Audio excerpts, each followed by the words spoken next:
Bienvenidos y bienvenidas a Atrévete, el informativo de la comunidad latina de Filadelfia. Les acompaña su presentadora Leticia Ranixon.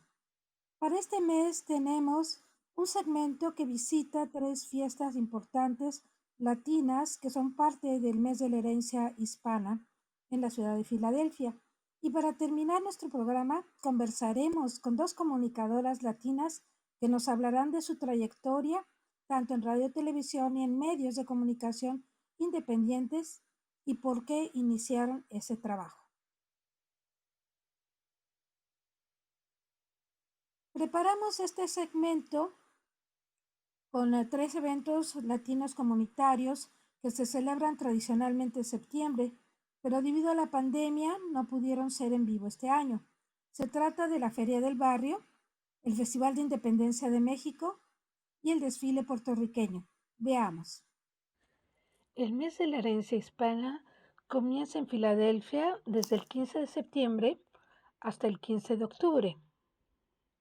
En el norte de la ciudad, en el Centro de Oro, la celebración se inicia con la Feria del Barrio, la cual se realiza desde 1979. Hey, my name is Jacob and I'm from the Shutterbugs. And the Feria del Barrio was in North Philadelphia. And we were at Taller Puertorriqueño, so let's check out the video of the interview I did with people from the feria. It's like, I would say, like a link between me and the community. It's a very nice opportunity for me to mingle or to interact with people and let them know who I am and what I do for the Puerto Rican culture, like me as an artist.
Luego sigue el Festival del Día de Independencia de México en Penn's Landing, uno de los más concurridos en la serie multicultural de ese lugar.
para terminar con los eventos públicos del mes de la herencia hispana, está el desfile del Día Puertorriqueño en el Benjamin Franklin Parkway, organizado por el Concilio de Organizaciones Hispanohablantes desde 1962.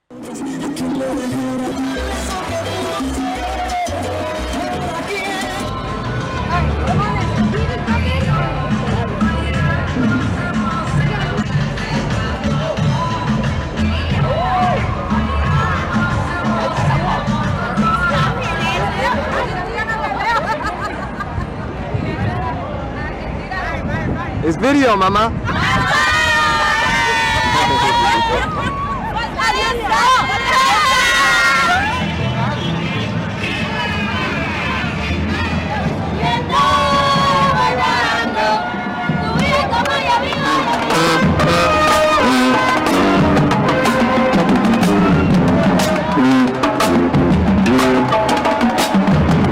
Your hard work.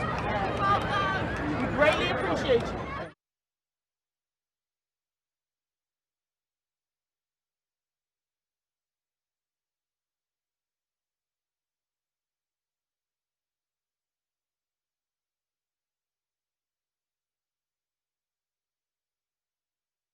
Están.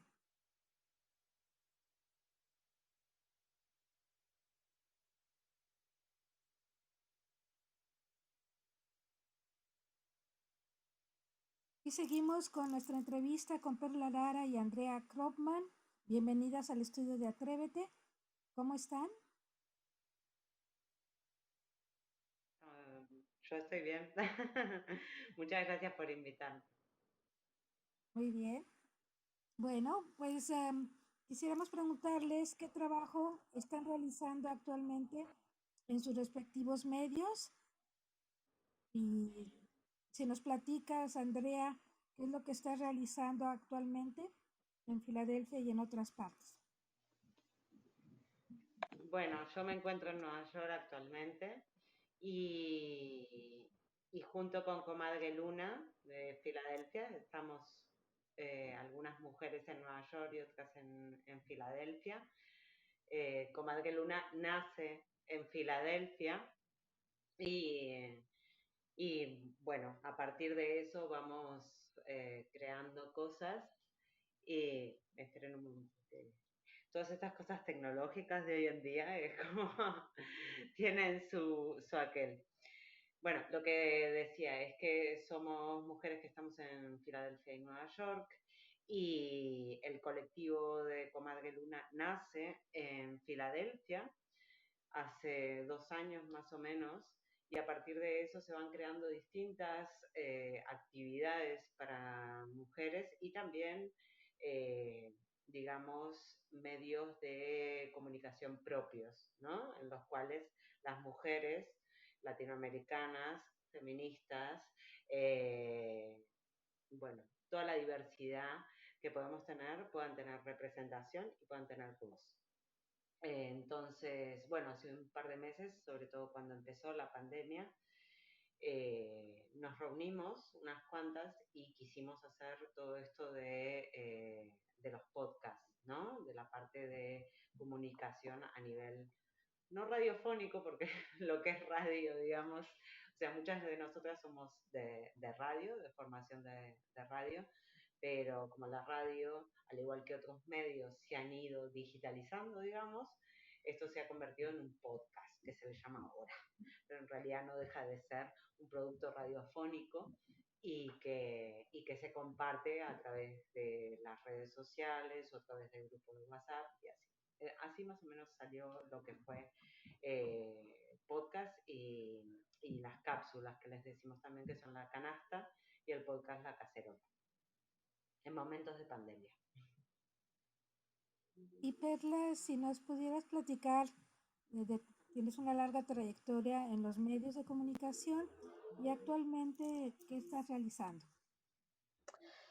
Sí, bueno, pues igual que la compañera Andrea, pues casi todos hemos pasado por diferentes medios de comunicación dentro de lo que es el periodismo y como es algo que está cambiando actualmente, o sea, el periodismo se está redefiniendo en muchos sentidos, pues he seguido yo ahora sí que con los tiempos, buscando nuevas formas de hacer periodismo. Creo que hoy por hoy la más válida es ese periodismo comunitario, ese periodismo que viene también de la gente.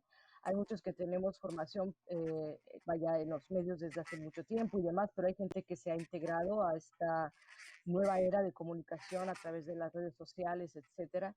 Y pues sí, más que nada me considero pues una comunicadora y actualmente estoy en un periódico comunitario aquí en Filadelfia y creo que es una de las experiencias más ricas después de haber pasado por televisión, otro tipo de, bueno, obviamente radio también, que fue donde inicié. Actualmente estoy teniendo el privilegio de liderar un grupo como les llamo yo, y como creo que cada vez más será común, de reporteros ciudadanos, ¿no? De comunicadores ciudadanos, que son gente que a lo mejor no tiene la formación académica de medios de comunicación, de haber estudiado periodismo y demás, pero lo están haciendo de una forma u otra, están comunicando algo y por eso hay, bueno, tantos canales, tantos blogs, youtubers y demás que han incursionado, gente común y corriente que está interesada por pues comunicar lo que para ellos es una verdad, digamos que alternativa a la que se ve en los medios masivos de comunicación. Y yo creo que es muy válido el que lo hagan, pero también creo que se tiene que profesionalizar, por así decirlo, y porque, bueno, es una alternativa que mucha gente está siguiendo. Definitivamente mucha gente lo está siguiendo, tal vez más, tienen más credibilidad que muchos medios de información masiva, y por eso creo que el incorporarlos a los medios de información eh, que tienen una plataforma a lo mejor más grande, porque pues, como en el caso de este periódico de impacto o la radio en Radio Latina, allá en Allentown, que es gente, te digo, que está llegando a los medios, pero que no tienen una formación, pero creo que es muy válido el poder mezclar la gente que nos hemos dedicado a hacer periodismo desde hace tanto tiempo con gente nueva que está incursionando en la comunicación en sí. Bien, y Andrea, pues el tema central, por lo menos en los medios noticiosos, son las próximas elecciones presidenciales del 3 de noviembre. ¿Estás tú trabajando de alguna manera en tus medios independientes acerca del tema? Sí, estamos trabajando, pero desde otro enfoque, ¿no? Sobre todo a nivel de lo que significa la democracia, por ejemplo, lo que significa votar, tener derecho a voto, porque no muchas personas tienen derecho a voto en este país. Es más, en el próximo capítulo del podcast vamos a hablar sobre eso, ¿no? O sea, como una especie de medición de cómo está el voto acá. Por ejemplo, hay personas que se encuentran presas que pierden el derecho a voto por toda su vida, o personas indígenas, nativas, que no tienen derecho a voto después de que se hicieron ciudadanos y ciudadanas. Gente de Puerto Rico tampoco puede votar en su país. Hay muchísimas, digamos, condiciones para votar y eso hace una democracia saludable o no. ¿Quién vota? ¿Quién realmente son las personas que tienen el poder de votar y son las que gobiernan a todos los demás, ¿no? Entonces todas esas minorías, que en realidad somos mayoría, estamos sin esos derechos y nos gobiernan otros, ¿no? Eh, bueno, de eso sí que lo vamos a abordar, pero desde ese enfoque, ¿no? No tanto de un partido u otro, sino sí como personas migrantes, ¿tenemos ese derecho? No, yo por ejemplo no lo tengo y mucha otra gente no lo tiene. Dependiendo de si tiene visa, si no tiene visa, si tiene la ciudadanía media, si no, no sé, son como categorías en las que estamos metidas que no nos permiten decidir qué representación queremos tener y tampoco qué es lo que nos supone no tener esa representación, ¿no? Porque a nivel de derechos no los tenemos, no tenemos quien tenga dé voz a nuestros derechos. Y desde ese punto. Pero sí, es algo que se está trabajando bastante desde la línea editorial sobre todo el podcast, porque, bueno, como te decíamos, tenemos dos producciones, digamos. Una es el podcast, que es así más abarcativo, profundizamos los temas, y la canasta, que es compartir recursos, o sea, informativos sobre, por ejemplo, el tema de alquileres, el tema de fondos de comida, bancos de comidas, etcétera. Entonces, bueno, las elecciones sí que las estamos tratando desde ese punto de vista. Y Perla, en tu opinión, ¿cuál sería la participación de los medios de comunicación en las elecciones? ¿Deben participar o no? Obviamente no se les va a decir a las personas por quién votar, pero ¿cuál sería el enfoque de los medios de comunicación respecto a las elecciones presidenciales de noviembre? Pues sí, yo creo que finalmente la palabra clave es comunicar, ¿no? Somos cronistas finalmente, pero también en el caso, como estaba diciendo Andrea, es hacerles una conciencia previa, ¿no? De qué es el voto, qué es la democracia, qué es lo que realmente pues están jugando durante estas elecciones presidenciales, ¿no? Entonces ir como que más allá de la noticia en sí, tratar de hacer un pensamiento más crítico en los votantes. Yo estoy, pues obviamente de acuerdo con todo lo que dijo Andrea. Obviamente, bueno, solamente precisar que solamente los ciudadanos estadounidenses pueden votar y que obviamente al no tener una visa o al tener una visa, una green card, pero no ser ciudadano estadounidense, pues no puedes votar. Pero en el caso específico de los puertorriqueños es muy peculiar que los puertorriqueños que viven en la isla no tienen derecho a votar por el presidente, sí por otro, obviamente por su gobierno local, y solamente los puertorriqueños que viven en el continente, como le llaman aquí, tenemos mucha representación puertorriqueña en Filadelfia, obviamente Florida y Nueva York, que son los tres estados con más puertorriqueños en Estados Unidos, Pensilvania, Florida y Nueva York.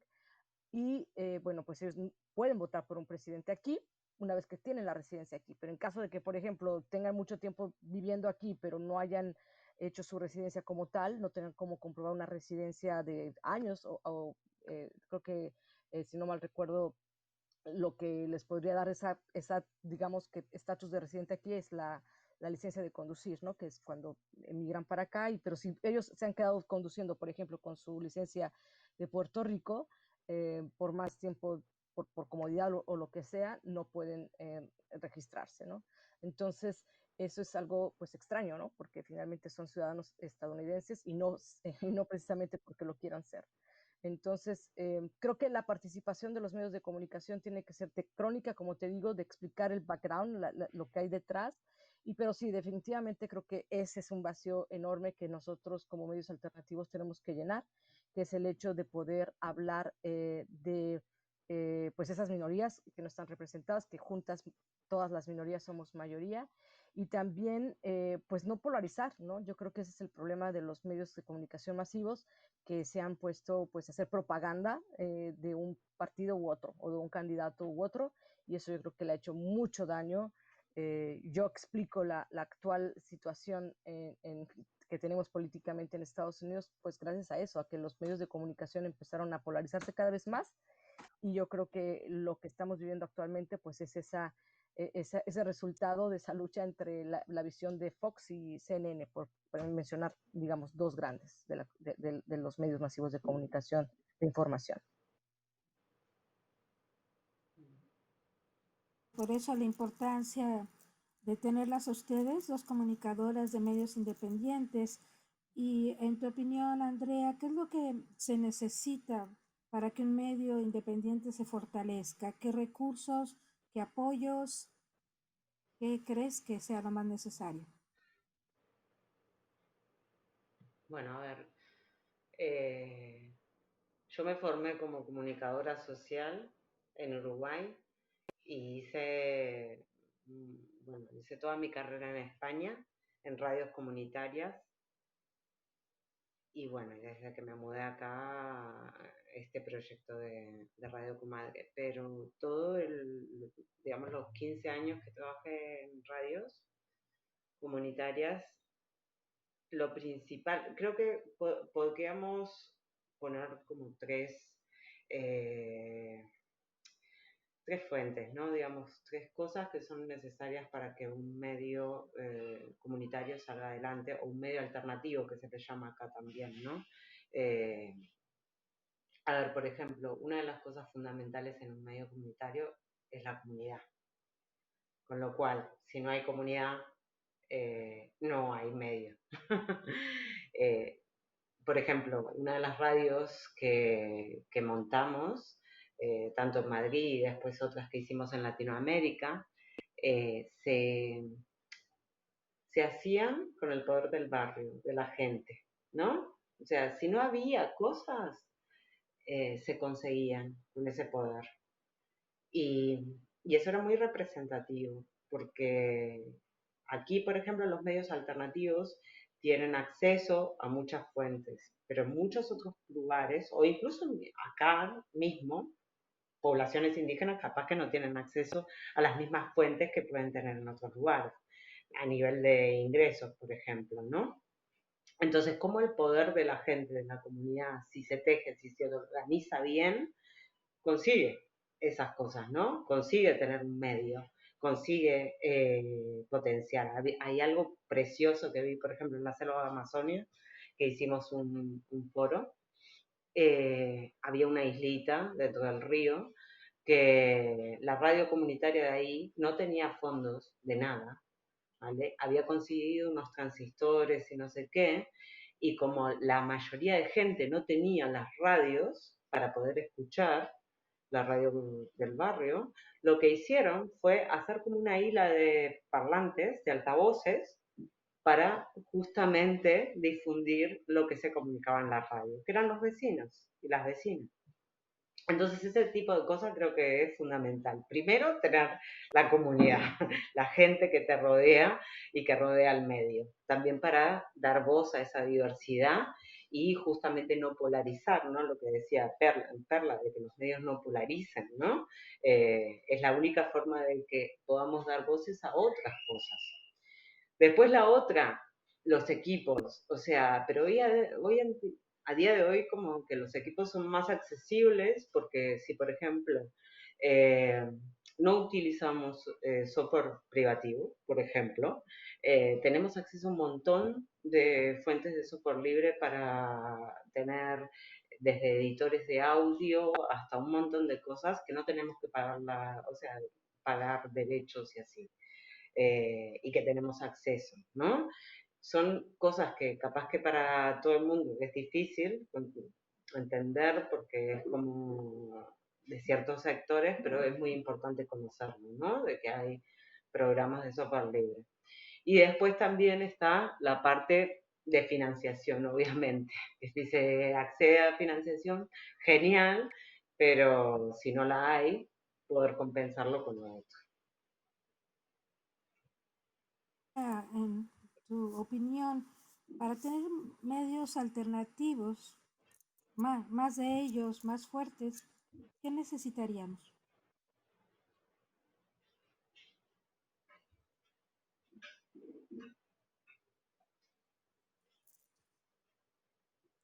Creo que tienes tu micrófono en silencio. Perdón, la organización. Yo creo que definitivamente el poderse organizar, ¿no? La iniciativa, el tener también, como dice Andrea, bueno, obviamente una comunidad detrás, si no, no te puedes llamar. Y hay muchos, desgraciadamente hay muchos que sí son muy abusados para adquirir los financiamientos, pero realmente no tienen una comunidad detrás, ¿no? Y ese es pues un problema también, porque tal vez los que están organizados, los que realmente tienen una comunidad, los que realmente le están hablando a más gente, pues tienen menos recursos y que otros que tienen a lo mejor los contactos o que en este caso aquí en Estados Unidos, como bien lo decía Andrea, pues con todo y todo tenemos muchos más privilegios, inclusive como inmigrantes, con los documentos de acceder a grants y demás, que en otros países ni siendo ciudadanos los tienes, ¿no? Ni siquiera existe la posibilidad, pues. Entonces aquí realmente tenemos muchas oportunidades, hay que irlas, hay que buscarlas, hay que organizarnos y hay que sobre todo tener la ética de realmente tener una organización detrás, una comunidad detrás, porque si no, pues dejan de ser comunitarios, dejan de ser alternativos, si es por business. Y regreso a la pregunta anterior, ¿no? O sea, yo he tenido, el privilegio de trabajar en diferentes medios de comunicación, desde las grandes ligas, de todo, de hecho realmente de todo un poco, también en radio comunitaria, también en la selva chiapaneca, y también he estado en Italia y ahí era otro tipo de radio, ahí teníamos una radio que todavía existe, fui pionera de esa organización de Radio Interland en Milán, que pues se hablaban un montón de lenguas, ¿no? Y yo estudié la maestría de diálogo intercultural y era hermoso poder compartir micrófonos con gente de 17 países distintos, ¿no? Entonces, y vaya, te digo, buscar y tener sobre todo esa legitimidad de realmente estar representando una diversidad, ¿no? De pensamiento y demás. En el momento en que nosotros, por ejemplo, yo lo entiendo y creo que es necesario y que esos espacios pues se tienen que dar porque es una forma de expresión. Pero cuando ese medio alternativo de información se vuelve realmente vocero de una sola idea, ¿no? Y insisto, es válido, pero ahí es cuando se empieza pues a sesgar y entonces que se corre el riesgo de que nos volvamos después un CNN, un Fox News o demás, porque hay muchos, por ejemplo, con el movimiento, etcétera, que le hablan a su propio público, ¿no? Y está bien porque es un medio de comunicación finalmente, pero en el momento en que tú te estás, ¿no? O el que le escribe a su propio público, el que le habla a su propio público, finalmente, pues no estás enriqueciendo el diálogo, no estás realmente creando estos puentes que creo que un medio de comunicación tiene que crear. Y yo siempre creo que pues hay que hablarle y hay que conocer al diferente, la postura del que piensa diferente a ti, darle voz a ese que piensa diferente a ti. Por eso, por ejemplo, a pesar de que yo soy mexicana y que pues para muchos mexicanos fue doloroso escuchar el de que la gran mayoría de los mexicanos que estábamos aquí pues éramos delincuentes y demás, pero hay gente que lo cree y hay gente que inclusive de ascendencia mexicana que lo cree. Y yo sí he ido y he entrevistado a esa gente, esos grupos de latinos por Trump y demás, porque si no, te digo, yo creo que no hay diálogo, no hay aprendimiento, no hay crecimiento si nada más estamos pues haciendo este monólogo, ¿no? Y nos estamos escuchando entre nosotros. Entonces creo que la organización y la diversidad son dos palabras claves. Ya estamos llegando al final de nuestro programa. Le quiero agradecerte mucho, Perla, Lara, Andrea Kaufman, que realmente hay que continuar estas conversaciones. Muchas gracias a nuestros televidentes por estar con nosotros en este mes y los invitamos a que nos sigan en Facebook, en Instagram, Atrévete Philly. Cuídense mucho y hasta la próxima. Y los que pueden votar, que voten. Exacto. Yes. Gracias. Muchas gracias.